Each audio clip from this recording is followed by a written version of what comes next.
சத்தியத்தை அறிகிற அறிவை அடைவதற்கு அவர் சித்தம் உள்ளவராயிருக்கிறார். இயேசு நம்மளுக்கு என்ன எதிர்பார்க்கிறானா, நீ சத்தியத்தை அறிந்து கொள்ள வேண்டியது அவருடைய சித்தமாயிருக்கிறது. சத்தியத்தை அறிந்து கொள்ளுங்கள், வேதத்தை அறிந்து கொள்ளுங்கள், வேத வசனங்களை அறிந்து கொள்ளுங்கள் என்று அவர் சித்தம் உள்ளவராய் இருக்கிறார். ஆமென், அல்லேலூயா.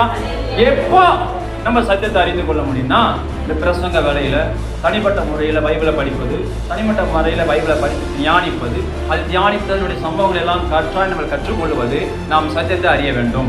பைபிளை எப்படி ஆண்டவரை பார்த்து நேரடியாக போய் அவங்களுடைய ஒரு மனுஷனை பார்த்து பழகி அவங்களுடைய கொள்கையை பார்த்து அவங்களுடைய வாழ்க்கை தரங்களை பார்த்து அவங்களோட பழகலாம். ஆனால் இயேசுவை பற்றி நான் முழுமையாக அறிந்து கொள்ளணும், வேத வசனங்களை நான் அறிந்து கொள்ள வேண்டும்.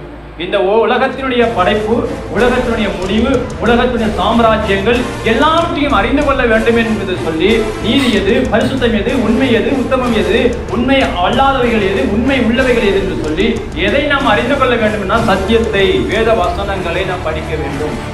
சத்தியத்தின் வசனங்களை படிக்க வேண்டும்.